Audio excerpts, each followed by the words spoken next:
Hello friends, ഇന്നത്തെ വീഡിയോയിൽ ഞാൻ പറയാൻ ആഗ്രഹിക്കുന്ന ഒരു കാര്യം, ഓട്ടോ ഓടിക്കുമ്പോൾ ഏറ്റവും കൂടുതൽ ഇപ്പോൾ നോർമലി നമ്മളൊരു ഫേസ്ബുക്കിലോ വാട്സപ്പിലോ അല്ലെങ്കിൽ എവിടെയായാലും സോഷ്യൽ മീഡിയ പ്ലാറ്റ്ഫോമിൽ ഓട്ടോയുമായിട്ട് റിലേറ്റഡ് ആയിട്ടുള്ളൊരു വീഡിയോ വന്നു കഴിഞ്ഞാൽ ഏറ്റവും കൂടുതൽ തെറിവിളി അല്ലെങ്കിൽ ആൾക്കാർ തെറി വിളിക്കുന്ന അങ്ങനത്തെ ഒരു സാഹചര്യം ഉണ്ടല്ലോ. അതായത് ഇപ്പോൾ ഒരു ആക്സിഡൻറ്റ് ഉണ്ടായെന്ന് വെക്കാം റോഡിൽ, ഓട്ടോ അതിനൊരു കാരണക്കാരൻ. എസ്പെഷ്യലി എന്ന് പറഞ്ഞാൽ വളവ്, ഒരു ഓട്ടോ വളയ്ക്കുന്ന സമയത്ത് ഇൻഡിക്കേറ്റർ ഇടാതെ വളയ്ക്കുന്നു, അങ്ങനെയുള്ള കുറേ കാര്യങ്ങളിൽ ഓട്ടോക്കാർ തെറിവിളി കേൾക്കാറുണ്ട്.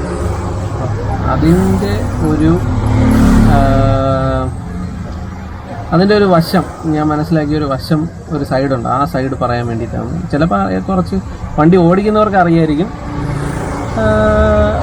അറിഞ്ഞുകൂടാത്തവർക്ക് വേണ്ടിയിട്ടും. പിന്നെ ഈ പറഞ്ഞ പോലെ ഞാനും സാധാരണക്കാരിൽ ഒരു നോർമലായിട്ട് ഓട്ടോ ഓടുന്നതിന് മുന്നേ ഞാൻ ടാക്സി, ട്രക്ക് ഒക്കെ ഓടിക്കൊണ്ടിരുന്ന ഒരാളാണ്. പിന്നെ സാഹചര്യങ്ങളുണ്ട് മാറിയപ്പോൾ നമ്മൾ ഓട്ടോയിലേക്ക് ഷിഫ്റ്റ് ചെയ്തതാണ്. എൻ്റെ വണ്ടിയൊക്കെ വിറ്റു, എന്നിട്ടാണ് ഞാൻ ഓട്ടോ വാങ്ങുന്നത്. അപ്പോൾ ഈ ഓട്ടോ വാങ്ങി ഓടാൻ തുടങ്ങിയ ശേഷമാണ് പല കാര്യങ്ങളും പഠിക്കുന്നതും മനസ്സിലാകുന്നതൊക്കെ. ഇപ്പം ഓൺലൈനായിട്ട് ഊബർ ഓടുമ്പോഴാണെങ്കിലും, ഊബർ ഞാനൊരു 2014 റേഞ്ച് തൊട്ടേ ഞാൻ ഡ്രൈവ് ചെയ്യുന്നുണ്ട്. സോ അതുകൊണ്ട് അതിൻ്റെ എല്ലാം റോഡിൽ ഓട്ടോ ഓടിക്കുമ്പോഴുള്ള ചില കാര്യങ്ങൾ, അതിൽ മെയിൻ ഒരു കാര്യം മനസ്സിലാക്കിയ കാര്യമാണ്, ഓട്ടോ വളയ്ക്കുമ്പോൾ എല്ലാവരും, ഞാൻ കാർ ഓടിച്ചുകൊണ്ട് പോകുമ്പോൾ തന്നെയാണെങ്കിലും ഞാൻ ആരെയും ജസ്റ്റിഫൈ ചെയ്ത് പറയത്തില്ല, പക്ഷേ എനിക്കൊന്നൊരു 100-ലൊരു 90% ഓട്ടോ ഡ്രൈവ് ചെയ്യുന്നവരും റോഡിലെ റൂൾസൊന്നും പാലിച്ചല്ല ഡ്രൈവ് ചെയ്യുന്നത്. ഞാൻ പീസ്ഫുള്ളായിട്ട് ഡ്രൈവ് ചെയ്യാൻ ആഗ്രഹിക്കുന്ന ഒരു വ്യക്തിയാണ്. സ്ലോലി ഗിയറൊക്കെ ആ ഒരു താളത്തിൽ പിടിച്ചിട്ട് സമാധാനപരമായിട്ട് വണ്ടി ഓടിക്കാൻ ആഗ്രഹിക്കുന്ന ഒരു വ്യക്തിയാണ് ഞാൻ. അപ്പം റൂൾസ് ഞാൻ അത്യാവശ്യം പാലിച്ചുകൊണ്ട് ഓടിക്കുന്ന ഒരാളാണ്.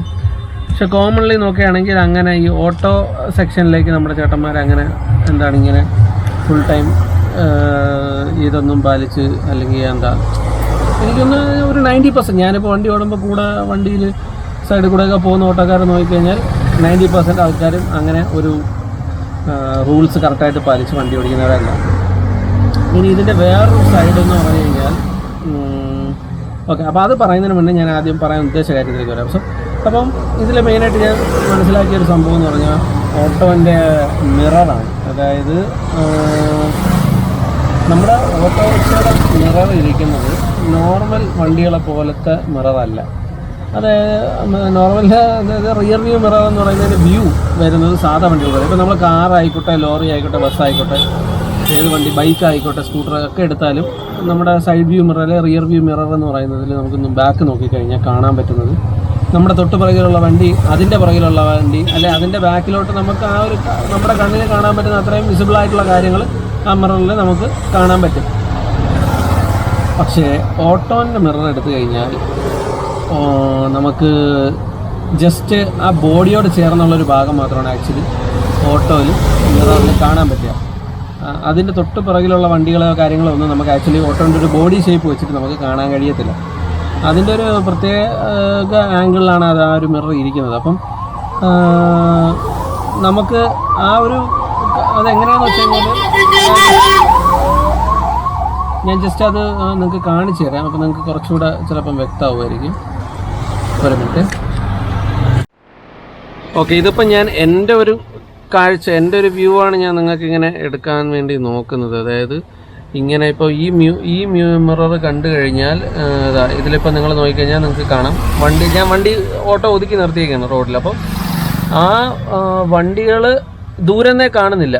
നമ്മളിങ്ങനെ നോക്കിക്കഴിഞ്ഞാൽ തൊട്ട് പുറകിൽ പെട്ടെന്നാണ് മിററിൽ പ്രത്യക്ഷപ്പെടുന്നതും പാസ് ചെയ്ത് പോകുന്നതും. അപ്പോൾ ഇതാണ് ഓട്ടോറിക്ഷ നോർമലി സ്ട്രൈറ്റ് ആയിട്ട് നിൽക്കുന്ന വണ്ടിയുടെ ഓട്ടോയുടെ ഒരു വ്യൂ എന്ന് പറയുന്നത്. നമുക്കിങ്ങനെയാണ് വണ്ടി ഓടിക്കുമ്പോഴും കാണാൻ കഴിയുന്നത്. നമ്മുടെ തൊട്ട് പുറകിലോ അതിൻ്റെ പുറകിൽ വരുന്ന വണ്ടികളോ ഞങ്ങൾക്ക് ആക്ച്വലി കാണാൻ സാധിക്കില്ല. ഞങ്ങൾ ഓവർടേക്ക് ചെയ്യുന്ന വണ്ടികൾ മാത്രമേ നമുക്ക് സാധിക്കുക. ഇതിപ്പോൾ ഞാൻ എങ്ങനെയൊക്കെ തിരിച്ച് വെച്ചാലും, ഇപ്പോൾ ഞാൻ കുറച്ച് വെളിയിലേക്ക് വെച്ചാൽ അങ്ങോട്ട് ഔട്ടറിലേക്ക്, ഇനി ഇന്നറിലേക്ക് വെച്ചാലും ഈ ഒരു വ്യൂവേ എനിക്ക് കിട്ടത്തുള്ളൂ. അപ്പോൾ അത് വേറൊരു കാര്യം മനസ്സിലാക്കണമെന്ന് പറഞ്ഞാൽ, ഇത് നമ്മുടെ വണ്ടി പിയാഗോ 8 ആണ് നമ്മുടെ വണ്ടി. അപ്പോൾ എയ്പ്പ് എന്ന് പറഞ്ഞാൽ നമ്മൾ കോമൺ ആയിട്ട് ആൾക്കാർ ആപ്പ എന്നൊക്കെ പറയും. അപ്പോൾ ഈ 8ൻ്റെ മിറർ ഞാൻ യൂസ് ചെയ്ത് ഇത്രയും വലിയ മിററായിട്ട് കൂടിയും എൻ്റെ വ്യൂ എന്ന് പറയുന്നത് ഇത്രയേ ഉള്ളൂ.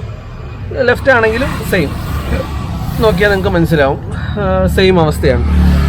അപ്പോൾ ഈ കാരണം കൊണ്ടാണ് ആക്ച്വലി ഓട്ടോറിക്ഷ മെയിനായിട്ട് വളയ്ക്കുമ്പം എല്ലാവരും പറയും ഓട്ടോക്കാർ എങ്ങും നോക്കാതെ തോന്നും പോലെയാണ് വളയ്ക്കുന്നത്, തോന്നും പോലെയാണ് വളയ്ക്കുന്നതെന്ന് പറയും.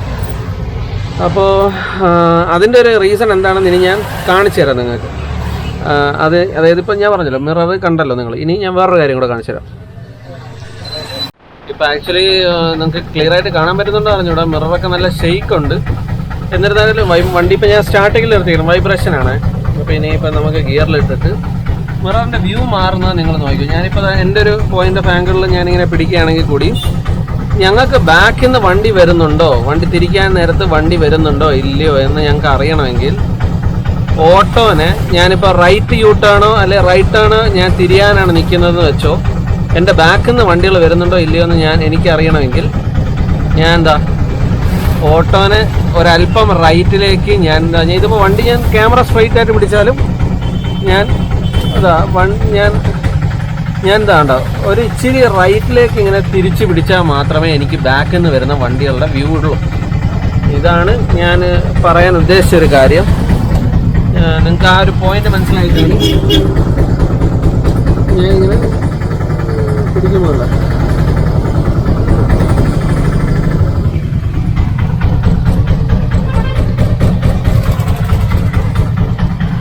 അപ്പോൾ ഇതാണ് ഞാൻ ഉദ്ദേശിച്ച് പറയാൻ വന്ന ഫസ്റ്റത്തെ ഒരു കാര്യം. അതായത് നമ്മൾ വണ്ടി ഓട്ടോറിക്ഷ ഞങ്ങൾക്ക് തിരിക്കണമെന്നുണ്ടെങ്കിൽ വണ്ടി ഇപ്പോൾ ലെഫ്റ്റ് സൈഡ് ആയാലും റൈറ്റ് സൈഡിൽ ഒതുക്കി നിർത്തി ഒരല്പം റൈറ്റിലേക്കാണെങ്കിൽ ഒരു അല്പം റൈറ്റിലോട്ട്, ലെഫ്റ്റിലേക്കാണെങ്കിൽ ഒരു അല്പം ലെഫ്റ്റിലോട്ട് വളച്ച് നിർത്തിയാൽ ഞാൻ ഉദ്ദേശിച്ച് ഹാൻഡിലൊന്ന് ടേൺ ചെയ്ത് വണ്ടി ഒരു ഇത്ര ഒരു 45 എന്ന് പറയാൻ പറ്റില്ല, എന്നാലും ഒരു ആംഗിളിൽ ഞങ്ങൾ വണ്ടി നിർത്തിയാൽ മാത്രമേ ആക്ച്വലി നമ്മുടെ ഈ ഓട്ടോറിക്ഷയുടെ റിയർ വ്യൂ മിററിൽ നമുക്ക് ബാക്കിൽ നിന്ന് വണ്ടി വരുന്നുണ്ടോ കാണാൻ സാധിക്കത്തുള്ളൂ. അപ്പോൾ അതുകൊണ്ടാണ് പെട്ടെന്ന് എല്ലാവരും, ഇപ്പം ഞാൻ പോലും കാർ ഡ്രൈവ് ചെയ്തുന്ന സമയത്ത് ഓട്ടോ മുന്നിൽ പോകുന്ന സമയത്ത് ഇവർ ചിലർ ഇൻഡിക്കേറ്റർ ഇടും, ചിലർ ഇൻഡിക്കേറ്റർ ഇടത്തില്ല. ഇൻഡിക്കേറ്റർ ഇട്ടാലും ഇല്ലെങ്കിൽ ഓട്ടോക്കാർ ചെയ്യുന്നൊരു മെയിൻ ഇതെന്ന് പറഞ്ഞാൽ വണ്ടി നിർത്തുന്നതിന് മുന്നേ തന്നെ ഒന്ന് റൈറ്റിലോട്ട് ജസ്റ്റ് ഒന്ന് തിരിക്കും. ഈ തിരിക്കുന്നത് ആക്ച്വലി ഞാൻ ശരിക്കും പണ്ട് വിചാരിച്ചിരുന്നത് ഇവർ മുന്നും പിന്നും നോക്കാതെ തിരിച്ചുകൊണ്ടിരിക്കുന്ന അല്ലെങ്കിൽ തോന്നും പോലെ വണ്ടി ഓടിക്കുന്നവരാണ് എന്നൊക്കെ ഞാൻ ചിന്തിക്കാറുണ്ടായിരുന്നു. പിന്നെ ഞാൻ ഈ വണ്ടി ഓടാൻ തുടങ്ങിയതിന് ശേഷമാണ് അതിൻ്റെ ഒരു റീസൺ മനസ്സിലായത് ഇതാണ്. ഇതിപ്പോൾ മിറർ ഉള്ളെങ്കിലും ഇനി മിറർ ഇല്ലെങ്കിലും നമുക്ക് ബാക്ക് കാണണമെങ്കിൽ വണ്ടി ഒന്ന് തിരിച്ച് നിർത്തിയാൽ, മീൻസ് റൈറ്റിലേക്കോ ലെഫ്റ്റിലേക്കോ ഒരല്പം ഒന്ന് ടേൺ ചെയ്ത് നിർത്തിയാൽ മാത്രമേ നമുക്ക് ബാക്കിൽ നിന്ന് വണ്ടി വരുന്നുണ്ടോ ഇല്ലയോ എന്ന് കാണാൻ പറ്റും. ഇതുകൊണ്ടാണ് ഓട്ടോ മെയിനായിട്ടും നമുക്ക് പെട്ടെന്ന് ഓട്ടോ തോന്നും പോലെ തിരിക്കുകയാണെന്ന് ഫീൽ ചെയ്യാനുള്ളൊരു കാരണം. ഞാൻ വണ്ടി തിരിക്കുമ്പോഴും ഈ കാണിച്ച പോലെ ഞാൻ ജസ്റ്റ് വണ്ടി കൊണ്ട് ഇപ്പോൾ എനിക്ക് റൈറ്റ് ടേൺ എടുക്കണം, റോഡിൻ്റെ നടുക്കുന്ന റൈറ്റ് ടേൺ എടുക്കുന്നതാണെങ്കിൽ റൈറ്റ് യൂ ടേൺ ആണ് എനിക്ക് എടുക്കേണ്ടതെങ്കിൽ ഞാൻ ആദ്യം ലെഫ്റ്റ് ചേർത്ത് നിർത്തിയിട്ട് റൈറ്റ് ഇൻഡിക്കേറ്റർ ഇട്ട് ഞാനൊരല്പം തിരിച്ച് നിർത്തി ബാക്കിൽ നിന്ന് വണ്ടി വരുന്നത്. കാരണം എനിക്ക് ആ വ്യൂ കിട്ടണമെങ്കിൽ ഞാനൊരല്പം തിരിച്ച് നിർത്തിയാലേ, റൈറ്റിലോട്ട് തിരിച്ച് നിർത്തിയാലേ എനിക്ക് വ്യൂ കിട്ടത്തുള്ളൂ. അങ്ങനെ നിർത്തിയിട്ട് ഞാൻ എന്ത് ചെയ്യും, വണ്ടി ഫുള്ളി യൂ ടേൺ, ബാക്കിൽ നിന്ന് വണ്ടിയിൽ നിന്ന് വരുന്നില്ല എന്ന് ഉറപ്പ് വരുത്തിയിട്ട് ഞാൻ ഫുള്ളി യൂ ടേൺ എടുക്കും. എല്ലാവരെയും ഞാൻ ജസ്റ്റിഫൈ ചെയ്യുന്നില്ല, കാരണം ഞാനൊരു ഓട്ടോ ഓടുന്നതാണ്. കൂടെ തോന്നും പോലെ വണ്ടി ഓടിക്കുന്ന ആൾക്കാരെല്ലാം ഞാൻ ഒരുപാട് പേരെ ഡെയിലി കാണാറുണ്ട്. അതുകൊണ്ട് തന്നെ എനിക്കൊരിക്കലും ഈ ഒരു മാറ്ററിൽ ജസ്റ്റിഫൈ ചെയ്യാൻ പറ്റില്ല.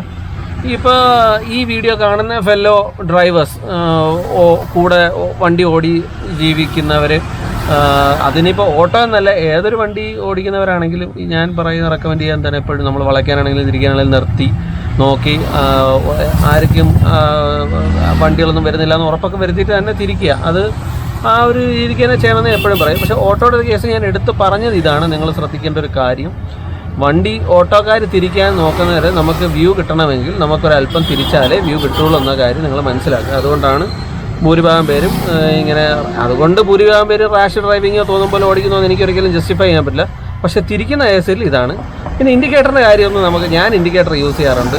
ഇൻഡിക്കേറ്റർ അങ്ങനെ റെയർ ഒക്കേഷനിലൊക്കെ ചിലപ്പോൾ വിട്ടു പോകാറുണ്ട്. എന്നിരുന്നാൽ പോലും ഞാൻ മാക്സിമം ഇൻഡിക്കേറ്ററൊക്കെ ഇട്ട് തന്നെയാണ് ഞാൻ തിരിക്കാറ്. അതൊന്നും നമുക്ക് ആരെയും തിരുത്താനൊന്നും പറ്റില്ല. ഇതൊക്കെ ചിലരുടെ മാനേഴ്സാണ്, നമ്മൾ വളർന്നു വരുന്ന അല്ലെ നമ്മുടെ രീതികളും കാര്യങ്ങളും. അതൊന്നും നമുക്ക് ആരെയും അടിച്ചേൽപ്പിക്കാനും പറ്റില്ല. നമ്മൾ ശീലങ്ങളാണെല്ലാം. സോ അത് നല്ല ഡ്രൈവിങ് ശീലിക്കുക, നല്ല രീതിക്ക് ശീലിക്കുക, ഡ്രൈവ് ചെയ്യുക എന്നൊക്കെ എല്ലാവരോടും പറയാൻ പറ്റും. I like driving like that. ഞാൻ അങ്ങനെ എനിക്ക് ഇൻഡിക്കേറ്ററൊക്കെ ഇട്ട് ഗിയറൊക്കെ ഇട്ട് നല്ല സമാധാനപരമായിട്ട് വണ്ടി ഓടിക്കാൻ അങ്ങനെ ആഗ്രഹിക്കുന്നൊരു വ്യക്തിയാണ്. അതിൽ തന്നെ വേറൊരു വസ്തുതയും കൂടെ പറയാൻ ഞാനിപ്പോൾ ആഗ്രഹിക്കുന്നു. ഒരു സെക്കൻഡ്. പല കമൻസിൽ കാണും ഓട്ടോ എന്ന് പറഞ്ഞാൽ ഒട്ടും സേഫ്റ്റി ഇല്ലാത്ത, എന്താണ് ഒരു ഗ്യാരണ്ടി ഇല്ലാതെ അങ്ങനത്തെ ഒരു വണ്ടിയാണ് ബാൻ ചെയ്യണം എന്നൊക്കെ പറഞ്ഞ് ഒരുപാട് പേര് കമൻറ്റ് പല ആക്സിഡൻറ്റ് വീഡിയോസിലും പറയുന്നത് ഞാൻ കണ്ടിട്ടുണ്ട്. യെസ്, ആ ആക്സിഡൻസിൻ്റെ ഒക്കെ ചിലപ്പോൾ ഒരു 90% ഒരു ഓട്ടോക്കാരൻ കാരണം ഉണ്ടാകുന്നതായിരിക്കാം. അല്ലാത്ത ആക്സിഡൻസും ഉണ്ട്. അനുഭവം ഞാൻ പറഞ്ഞത്, ഓട്ടോ ഓടുന്ന സമയത്ത് ഞാൻ പറഞ്ഞല്ലോ, ഞാൻ പീസ്ഫുള്ളി ഊബർ ആണെങ്കിലും ഒക്കെ അല്ലാതെ ആണെങ്കിലും നല്ല സാവകാശം റൂൾസ് എല്ലാം പാലിച്ച് ഗിയറൊക്കെ സ്മൂത്തായിട്ട് ചേഞ്ച് ചെയ്ത് അങ്ങനെ ഓടിക്കാൻ ആഗ്രഹിക്കുന്നുണ്ട്. അതിൻ്റെ വേറൊരു റീസൺ എന്ന് പറഞ്ഞാൽ സെയിം വസ്തുതയാണ്. അത് ഓട്ടോ എന്ന് പറയുന്നത് ഭയങ്കര ഡേഞ്ചർ ആയിട്ടുള്ളൊരു വാഹനമാണ്. ഒരു 40-50 നമുക്ക് പോവാം. അതിൻ്റെ മേലെ ഓട്ടോ പുഷ് ചെയ്യാന്ന് പറഞ്ഞാൽ ശുദ്ധ മണ്ടത്തരമാണ്. ട്രാഫിക്കിലും അല്ലാത്ത റോഡുകളിലും ഒക്കെ ആൾക്കാർ ഓട്ടോയും കൊണ്ട് പറക്കുന്ന ഞാൻ കാണാറുണ്ട്. എനിക്ക് പേടിയാണ്. പേടി എന്ന് പറഞ്ഞാൽ എന്താ അതിന് പറയുക, ഒരാളുടെ ജീവൻ, എൻ്റെ ഒരു ജീവൻ മാത്രമല്ല, എൻ്റെ പാസഞ്ചറിൻ്റെ ജീവൻ മാത്രമല്ല, റോഡിൽ കൂടെ പോകുന്ന, എന്നെ പാസ് ചെയ്ത് പോകുന്ന ഓരോ, അതിന് സ്കൂട്ടർ ആയിക്കോട്ടെ, കാറുകാർക്ക് മേ ബി ഇഷ്യൂ ഉണ്ടാവില്ല, 2 വീലർ പറയാം, ഓട്ടോ കൊണ്ട് ഏറ്റവും കൂടുതൽ ഡാമേജ് സാധ്യത 2 വീലേഴ്സിനാണ്. പിന്നെ അല്ലെ റാഷായിട്ട് ഡ്രൈവ് ചെയ്യുന്ന കാറുകാർക്ക് ഓട്ടോ കൊണ്ട് ഡാമേജ് ഉണ്ടാവാം. അതൊന്നും നമുക്ക് ജസ്റ്റ് ഒന്നും പറയാൻ പറ്റില്ല. എന്നിരുന്നാൽ കൂടിയും ഞാൻ ഒരുപാട് പേരുടെ ലൈഫ് കൈ പിടിച്ചുകൊണ്ടാണ് ഒരു ദിവസം രാവിലെ മുതൽ രാത്രി വരെ വണ്ടി ഓടിക്കുന്നത്. എൻ്റെ ഒരു ശ്രദ്ധക്കുറവും പാളിച്ചയും മതി എൻ്റെ സ്വന്തം ജീവിതവും മറ്റുള്ളവരുടെ ജീവിതവും, അല്ലെങ്കിൽ എന്താ പറയുക, അങ്ങനെ ഒരുപാട് കുടുംബങ്ങൾ തകരാനും അങ്ങനെയുള്ള ഒരുപാട് ഇതുണ്ടാവാനുള്ള എന്താണ് ഒരു അങ്ങനെ സ്ട്രൈക്ക് ചെയ്യാനും വേണ്ടി മാത്രം പൊട്ടൻഷ്യലുള്ള ഒരു ജോബാണ് ഡ്രൈവർ എന്ന് പറയുന്ന ഫീൽഡ്. പ്രൊഫഷണൽ ഡ്രൈവിങ്ങും ഒരു സാധാ ഡ്രൈവറും തമ്മിലുള്ള വ്യത്യാസം അതാണ്. രാവിലെ ജോലിക്ക് പോകുന്ന വണ്ടി കൊണ്ട് ഓടിച്ചു പോകുന്നവർ, നമ്മൾ രാവിലെ വണ്ടിയിൽ പോകുന്നു, ഓഫീസിൽ കയറിയിരിക്കുന്നു, ജോലി ചെയ്യുന്നു, വൈകുന്നേരം വണ്ടി കൊണ്ട് വരുന്നു. ആ ഒരു റിസ്ക് ഓഫ് പീരീഡ് എന്ന് പറയുന്നത് അത്രേ ഉള്ളൂ. രാവിലെ ഓടിക്കുന്നു, വൈകുന്നേരം ഓടിക്കുന്നു. ഞങ്ങളെപ്പോലെ ഉള്ളവരെ സംബന്ധിച്ച് നമ്മൾ എപ്പോൾ വണ്ടി എടുത്തിട്ട് എപ്പോൾ നിർത്തുന്നു അത്രയും ടൈമും ഞങ്ങൾ ഒരുപാട് പേരുടെ റോഡിൽ കൂടെ പോകുന്ന എല്ലാ ആൾക്കാരുടെയും ലൈഫിനും സ്വത്തിനും ഒക്കെ എന്താണ് ഒരു ഫാക്ടർ ആയിക്കൊണ്ട്, റിസ്കിങ് ഫാക്ടർ ആയിക്കൊണ്ട് ഡ്രൈവ് ചെയ്യുന്നവരാണ്. അതുകൊണ്ട് അത് മനസ്സിലാക്കുക, ആ ഒരു മനസ്സിൽ അങ്ങനെ ഒരു പേടിയും ബോധം ഉള്ളതുകൊണ്ടാണ് ഞാൻ എപ്പോഴും മാക്സിമം വണ്ടി പുഷ് ചെയ്യാറില്ല. ഞാൻ 40-50 ആ ഒരു റേഞ്ച് കീപ്പ് ചെയ്ത് സമാധാനപരമായിട്ട് വണ്ടി ഓടിക്കും. അപ്പോൾ പറഞ്ഞു വരുന്ന കാര്യം എന്ന് പറഞ്ഞാൽ, ഇങ്ങനെ ഞാൻ വണ്ടി ഓടിക്കുമ്പോൾ എനിക്ക് ഏറ്റവും കൂടുതൽ കിട്ടിയിട്ടുള്ള ഒരു അനുഭവം എന്ന് പറഞ്ഞാൽ, കയറുന്ന കസ്റ്റമേഴ്സ് ബിസി ആയിട്ടുള്ളവർ, അത്യാവശ്യമാണെന്നുള്ളവർ അപ്പോൾ തന്നെ പറയും, ചേട്ടാ കുറച്ചുകൂടെ സ്പീഡിൽ പോകും, കുറച്ചുകൂടെ പെട്ടെന്ന് പോകും, നമുക്ക് അവിടെ ഇത്ര സമയത്തിലുള്ള എത്തണം, ചേട്ടാ കുറച്ചുകൂടെ ഫാസ്റ്റായിട്ട് പോകണമെന്നൊക്കെ ഒരുപാട് പേര് എന്നോട് പറയാറുണ്ട്. ഞാനപ്പോൾ ഒരു 50 എന്നുള്ളത് ഒരു 55-ലേക്കും കൂടെ പുഷ് ചെയ്യും. അതിൻ്റെ മേലെ ഞാൻ അങ്ങനെ പുഷ് ചെയ്യാൻ നിൽക്കണം. അങ്ങനെ പുഷ് ചെയ്യുകയാണെങ്കിൽ ഓപ്പൺ റോഡ് കിട്ടണം, വണ്ടികളൊന്നും ഇല്ലാതെ, ഈ പറഞ്ഞ ട്രാഫിക്കൊന്നും കുറവായിട്ടുള്ളതൊക്കെ ഓപ്പൺ റോഡാണെങ്കിൽ കുറച്ചുകൂടി ഒരു 60 വരെ പുഷ് ചെയ്യും. 60 മേലൊന്നും ഞാൻ തീരെ പുഷ് ചെയ്യാറില്ല. കാരണം അത് ഭയങ്കര ഒരു റിസ്ക്കാണ് എടുക്കുന്നത് ഓട്ടോയെ സംബന്ധിച്ച്. ഇത് കുറച്ചുകൂടെ വലിയ വണ്ടിയാണ്, ഇതിലും ചെറുതാണ് ഡീസൽ, കുട്ടി ഡീസൽ REയുടെയൊക്കെ വണ്ടി. അതുകൊണ്ടൊക്കെ ഓരോ പയ്യന്മാരായാലും ചേട്ടന്മാരൊക്കെ പറക്കുന്ന ഞാൻ കാണാറുണ്ട്. ഇങ്ങനെ പറക്കുമ്പം ആ വണ്ടിയുടെ ഇൻറ്റഗ്രിറ്റി കൂടെ മനസ്സിൽ ആലോചിച്ചുകൊണ്ട് അവർ ഡ്രൈവ് ചെയ്താൽ അവർക്ക് കൊള്ളാം.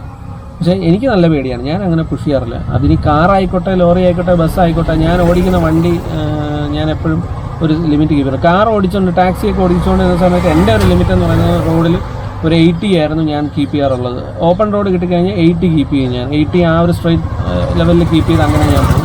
എനിക്ക് മനസ്സിൽ ഫീൽ ചെയ്തിട്ടുള്ള ഏതൊരു വണ്ടിയാണെങ്കിലും, ഇനി നമ്മൾ എത്ര ഒരു 800cc മാരുതി 800 മുതൽ ഇനി BM ആയിക്കോട്ടെ, ഏത് തന്നെ ആയിക്കായിരുന്നാലും ഒരു 80 കീപ്പ് ചെയ്ത് കഴിഞ്ഞാൽ എപ്പോഴും നമുക്ക് ഹെൽത്തി ആയിട്ട് റോഡിൽ ഡ്രൈവ് ചെയ്യാൻ പറ്റുന്നതാണ് എനിക്ക് പേഴ്സണലി ഫീൽ ചെയ്തിട്ടുള്ളത്. ഈ 80 എന്ന് ഞാൻ ഉദ്ദേശിക്കുമ്പം ഏത് വണ്ടി, ഇപ്പം 800 കൊണ്ട് 80-ൽ പോയാലൊന്നും പറ്റത്തില്ല, അങ്ങനെയല്ല ഒരിക്കലും. 80 കിലോമീറ്റർ സ്പീഡ് ഹെൽത്തി ആണെന്ന് പറയാൻ കാരണം, ഇപ്പോൾ ഓപ്പൺ റോഡിൽ ട്രാഫിക് കുറവുള്ള ഒരു റോഡൊക്കെ ആണെങ്കിൽ നമ്മൾ 80-ൽ പോകാം. നമ്മളിപ്പം ഒരു ഡെസ്റ്റിനേഷനിൽ പോകുന്നു, നമ്മൾ മാക്സിമം പെട്ടെന്ന് എത്തണം, അങ്ങനെയൊക്കെ ഉണ്ടെങ്കിൽ നമ്മളൊരു 80-ൽ പോകുന്ന സമയത്തെന്ന് പറഞ്ഞാൽ എല്ലാം വണ്ടി പെർഫെക്റ്റ് കണ്ടീഷൻ, ബ്രേക്ക് ഓക്കെ, അങ്ങനെയുള്ള ഒരു നല്ല പെർഫെക്റ്റ് ആയിട്ടുള്ളൊരു വണ്ടിയാണെന്നുണ്ടെങ്കിൽ 80 കിലോമീറ്റർ സ്പീഡിൽ അത്യാവശ്യം ഡിസ്റ്റൻസ്, മുന്നിലൊന്നും വണ്ടികളില്ലെങ്കിൽ നമുക്ക് എന്തെങ്കിലും ഇഷ്യൂസ് ഉണ്ടായാലും പെട്ടെന്ന് ബ്രേക്ക് ചെയ്യാനും ആക്സിഡൻസ് അവോയ്ഡ് ചെയ്യാനൊക്കെ ഒരു ചാൻസസ് കൂടുതലാണ് 80. പിന്നെ മാരുതി 800 പോലെയുള്ള കുറഞ്ഞ വണ്ടി ഞാൻ ഉദ്ദേശിച്ചത് CC കുറഞ്ഞതും അത്യാവശ്യം ഡെലിക്കേറ്റ് ആയിട്ടുള്ള വണ്ടികൾ 80 ഒന്നും പുഷ് ചെയ്യുന്നതിനോട് ഞാൻ യോജിക്കുന്നില്ല. ഞാൻ പറഞ്ഞതാണ്, എനിക്ക് ഇപ്പോൾ 800 കൊണ്ട് 100 പോകുന്നവരുണ്ട്. അപ്പോൾ അത്രയും പോവാതെ വണ്ടിക്കൊത്ത സ്പീഡ്, ഹയർ വണ്ടികളെല്ലാം, നല്ല പവർ കൂടിയ വണ്ടികളെല്ലാം ഞാൻ പറയും, എൻ്റെ പേഴ്സണൽ ഒപ്പീനിയനിൽ ഞാൻ പറയും 80 ആണ് ബെറ്റർ. ഏതൊരു വണ്ടി ആയിക്കോട്ടെ, ഇന്നോവയോ ഇനി എന്താ പറയുക, ബസ്സായിക്കോട്ടെ, ലോറി ആയിക്കോട്ടെ, ലോറിയൊന്നും ഞാൻ ലോഡ് കൊണ്ടൊന്നും 80-ലൊന്നും പോകണമെന്ന് പോലും ഞാൻ പറയൂല. അത് ഹൈവേയിലൊക്കെ ചിലപ്പോൾ പോകുമായിരിക്കും, അല്ലാത്ത റോഡുകളൊന്നും പുഷ് ചെയ്യാനേ പാടില്ല. കാരണം ഞാൻ ലോറിയൊക്കെ ഓടിക്കാറുണ്ടായിരുന്നു, ഭയങ്കര റിസ്കി. ഓട്ടോറിക്ഷയിലേക്കൊക്കെ ഞാൻ വരാനുള്ള മെയിൻ റീസൺ അതാണ്. ലോറി ഓടിക്കുന്ന സമയത്ത് ഉള്ള റിസ്ക് എന്ന് പറയുന്നത്, റിസ്ക് ഫാക്ടർ ഒരു രക്ഷയില്ല. ടെൻഷൻ ആയിക്കോട്ടെ, എല്ലാം ഒരു രക്ഷയില്ല. അത് വെച്ചിട്ട് ഞാൻ ഭയങ്കര സാറ്റിസ്ഫൈഡ് ആണ് ഓട്ടോ ഓടിക്കുമ്പോൾ. കാരണം ഇത്രയും റിസ്ക് ഇല്ല, കുറവാണ്. എന്നിരുന്നാലും എന്താ പറയുക, അതുകൊണ്ട് തന്നെ എന്താ ശമ്പളവും കുറവാണ്, പൈസയും കുറവാണ്. ലോറി ഓടിക്കുന്ന അത്ര പൈസ ഓട്ടോയ്ക്കില്ല. പക്ഷേ ഐ ആം ഹാപ്പി. ഡെയിലി വീട്ടിൽ കയറാം, നമുക്ക് ഇത്രയും സ്ട്രെസ്സ് വേണ്ട, ആ ഒരു കാര്യത്തിൽ. സോ അതാണ് ഞാൻ ഉദ്ദേശിച്ചത്. 80 എന്ന് പറയുന്നത് 80 എല്ലാ വണ്ടിക്കും 80 നല്ലത് എന്നല്ല, വണ്ടി അനുസരിച്ചാണ്. പക്ഷേ ഏത് വണ്ടി എടുത്താലും അതിൽ പറയുന്നത്, ചെറിയ വണ്ടികളാണെങ്കിൽ ഒന്നുകൂടെ കുറച്ചാൽ അത്ര ഹെൽത്തി ആയിരിക്കും. വലിയ വണ്ടികളാണെങ്കിൽ 80 മാക്സിമം പുഷ് ചെയ്യുക, 80 എബോവ് പുഷ് ചെയ്യാതിരുന്നാൽ നമ്മുടെ റോഡുകൾക്ക് സേഫ്. അതാണ്. പുറത്തെ നാടുകളിലൊക്കെ പോയിട്ട് 100-100-ൽ പറക്കും പോലെ അല്ല നമ്മുടെ നാട്ടിലെ ട്രാഫിക് അറിയാലും. എപ്പം എവിടെ നിന്ന് ആര് ഏത് മുക്കിൽ നിന്ന് ചാടി റോട്ടിൽ കയറുമെന്ന് നമുക്ക് പറയാൻ പറ്റില്ല. ഞാൻ ടാക്സി ഓടിച്ചുകൊണ്ടിരുന്ന സമയത്ത് ഒരുപാട് നിയർ മിസ്സസ് എനിക്ക് ഉണ്ടായിട്ടുണ്ട്. എല്ലാം ഭാഗ്യം കൊണ്ട് മാത്രം രക്ഷപ്പെട്ടതാണ്. 80-ൽ പോകുമ്പോൾ തന്നെ നട്ടപ്പാതിരക്കൊക്കെ ആലപ്പുഴ ആ റേഞ്ചിലൊക്കെ വെച്ചിട്ടൊക്കെ പലപ്പോഴും എനിക്ക് ആലപ്പുഴ കായംകുളം ഇതിൻ്റെ ഇടയിൽ വണ്ടി ഓടിക്കുന്ന സമയത്ത് ഞാൻ ഭയങ്കര കെയർഫുള്ളാണ്. പ്രത്യേകിച്ച് രാത്രി അവിടെ 3-4 അനുഭവം എനിക്ക് ഉണ്ടായിട്ടുണ്ട്, തോന്നും പോലെ ഇങ്ങനെ. അപ്പോൾ ഓട്ടോൻ്റെ മറ്റൊരു ഫാക്ട് അതാണ് ഞാൻ പറഞ്ഞത്. എല്ലാവരും ഓട്ടോ കയറാനും ഓട്ടോ വിളിക്കാനും മെയിൻ റീസൺ എന്ന് പറഞ്ഞാൽ പെട്ടെന്ന് എത്തും. കാരണം ഓട്ടോക്കാർ മറ്റേ ട്രാഫിക്കിനിടയിൽ കൂടെ സിഗ്നലൊക്കെ തെറ്റിച്ച് അതിൻ്റെ ഇടയിൽ ഇതിൻ്റെ ഇടയിലൊക്കെ കുത്തിക്കയറ്റി ഷോർട്ട് കട്ട് വഴികളിലൂടെ എല്ലാം എങ്ങനെയാണെങ്കിലും ചേട്ടാ പെട്ടെന്ന് പോകണം, റെയിൽവേ സ്റ്റേഷനിലാണ്, ബസ് മിസ് ചെയ്യും, ട്രെയിൻ മിസ് ചെയ്യുന്നൊക്കെ പറഞ്ഞാൽ നമ്മൾ എങ്ങനെയെങ്കിലും ഓടി പെട്ടെന്ന് എത്തിച്ചു കൊടുക്കും. ആ ഒരു റീസൺ കൊണ്ടാണ് എല്ലാവരും ഓട്ടോ വിളിക്കുന്നത്. അല്ലാതെ എന്താണ്, ഇപ്പം സമയമുണ്ട്, പയ്യൊക്കെ പോയാൽ മതി, പൈസയൊക്കെ ലാഭിച്ച് പോകണമെന്ന് ആഗ്രഹിക്കുന്നവർ ആരും ഓട്ടോ വിളിക്കത്തില്ല. അവർ ബസ് കയറി പതുക്കെ അങ്ങനെ. ഇനി സ്വന്തം വണ്ടി ഉള്ളവരാണെങ്കിൽ സ്വന്തം വണ്ടി തന്നെ പോകും. ഓട്ടോ വിളിക്കുന്ന എല്ലാവരും മെയിനായിട്ട് പെട്ടെന്ന് കാര്യം. പിന്നെ ഈ പറഞ്ഞ പോലെ വേറെ മീൻസ് ഓഫ് ട്രാൻസ്പോർട്ട് ഇല്ലാത്തവരും ആശ്രയിക്കുന്നുണ്ട് ഓട്ടോ. പക്ഷേ ഭൂരിഭാഗം പേരും ഞാൻ പറഞ്ഞല്ലോ ഈ ഒരു കാറ്റഗറിയിൽപ്പെട്ടവരാണ്. ഓട്ടോ വിളിക്കുമ്പോൾ പെട്ടെന്ന് എത്തണം. ഓട്ടോ ആകുമ്പം ട്രാഫിക്കും സിനിമയ്ക്കൊക്കെ പോകാൻ നേരത്തും ചിലപ്പം ലേറ്റ് ആയെങ്കിൽ നമ്മൾ പെട്ടെന്ന് ഓട്ടോ അങ്ങനെ ഒരു നമ്മളെ പേഴ്സണൽ ലൈഫ് തന്നെ നമ്മൾ എടുത്തു കഴിഞ്ഞാൽ ഞാൻ പോലും എൻ്റെ വണ്ടി എടുക്കാതെ ഞാൻ ഓട്ടോ ബുക്ക് ചെയ്തിട്ട് പോകുന്നത് പെട്ടെന്ന് ഓട്ടോ എത്തും എന്നുള്ളത്. ഈ പെട്ടെന്ന് എത്തും എന്ന് പറയുന്നത് നടക്കുന്നത് പ്രോസസ്സ് എന്ന് പറഞ്ഞാൽ ഇതാണ്. നമ്മൾ ട്രാഫിക്കിനിടയിലെല്ലാം ഈ ലൈൻ റൂൾസ് എല്ലാം പാലിച്ച് ഇങ്ങനെ നിന്ന് കഴിഞ്ഞാൽ അവിടെ കിടക്കുകയുള്ളൂ. കാർ ഇപ്പോൾ ബുക്കിംഗ് വന്നാൽ തന്നെ ഒരു ഓട്ടോ ഊബറിൽ ഒരു ട്രിപ്പ് കിട്ടിയാൽ തന്നെ ആദ്യം ട്രിപ്പ് എടുക്കുന്ന ആൾക്ക് ആ ട്രിപ്പ് കിട്ടുന്നു. ഇനി അത് ഓടിയെത്തണം. ചിലപ്പോൾ ഒരു മാപ്പിൽ 1 കിലോമീറ്റർ കാണിക്കുമായിരിക്കും. ഈ 1 കിലോമീറ്റർ ഓടിയെത്താൻ ചിലപ്പം 2 മിനിറ്റ് 5 മിനിറ്റിനകത്തൊക്കെ മതിയാവും. പക്ഷേ റൂൾസ് പാലിച്ച് നമ്മൾ ബ്ലോക്കിൽ നമ്മൾ വെയിറ്റ് ചെയ്തൊക്കെ നിന്ന് കഴിഞ്ഞാൽ കസ്റ്റമർ വെയിറ്റ് ചെയ്തില്ല, അവരപ്പം തന്നെ ക്യാൻസൽ ചെയ്തിട്ട് അടുത്ത വണ്ടി ട്രൈ ചെയ്യും. ഇത് ഡെയിലി നടക്കുന്നൊരു അനുഭവമാണ്. അപ്പോൾ ഇതാണ് ഓവറോൾ ഓട്ടോ ഡ്രൈവിങ്ങിനെ പറ്റി എനിക്ക് പറയാനുണ്ടായിരുന്ന 1-2 കാര്യങ്ങൾ. എല്ലാം പറഞ്ഞു എന്നാണ് എൻ്റെ ഒരു വിശ്വാസം. ഇത് അറിയാവുന്ന ഒരുപാട് പേരുണ്ടാവും, അറിഞ്ഞൂടാത്തവരും ഉണ്ടാവാം. ഞാൻ എൻ്റെ ഒരു എക്സ്പീരിയൻസ് ഇവിടെ ഷെയർ ചെയ്യുന്നതാണ്. ഇതിനെ യോജിക്കുന്നവർക്കും എല്ലാം നിങ്ങളുടെ അഭിപ്രായങ്ങളെല്ലാം നിങ്ങൾ കമൻ്റായിട്ട് രേഖപ്പെടുത്തുക. ഓട്ടോയെ പറ്റി ഞാൻ എന്തെങ്കിലും മിസ് ചെയ്തിട്ടുണ്ടെങ്കിൽ അതും നിങ്ങൾ കമൻറ്റിൽ രേഖപ്പെടുത്തുക. ആൻഡ് ഐ ലവ് ഡ്രൈവിങ് എനിക്കൊരു പാഷനാണ്. സോ എനിക്ക് വണ്ടി ഓടിക്കാൻ ഭയങ്കര ഇഷ്ടമാണ്. ഓട്ടോ എന്ന് പറഞ്ഞാൽ അതൊരു വേറൊരു ഫീലാണ്, ഒരു വികാരമാണ്. അപ്പോൾ ഇത്രയും പറഞ്ഞുകൊണ്ട് ഞാൻ എന്തായാലും ഈ വീഡിയോ ഇവിടെ വൈൻഡപ്പ് ചെയ്യാണ്. പറഞ്ഞതിൽ എന്തെങ്കിലും ഇൻഫോർമേറ്റീവായിട്ട് നിങ്ങൾക്ക് തോന്നുകയാണെങ്കിൽ നിങ്ങൾ ലൈക്ക് ചെയ്യുക, ഷെയർ ചെയ്യുക, ചാനൽ സബ്സ്ക്രൈബ് ചെയ്യുക.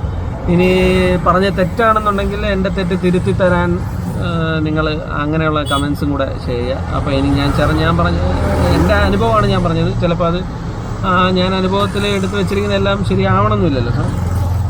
അങ്ങനെ എന്തെങ്കിലും നിങ്ങൾക്ക് അത് അല്ല ഇങ്ങനെയാണെന്ന് പറയാൻ തോന്നുകയാണെങ്കിൽ, അല്ലെങ്കിൽ നിങ്ങളുടെ അഭിപ്രായങ്ങൾ ഇതിനെപ്പറ്റി എല്ലാം ഷെയർ ചെയ്യുക. അപ്പോൾ ഇത്രയും പറഞ്ഞുകൊണ്ട് ഞാൻ എന്തായാലും വീഡിയോ വൈൻഡപ്പ് ചെയ്യണം. നന്ദി, നമസ്കാരം. This is Shahul Raj signing out from 90s Machine Handling. Thank you.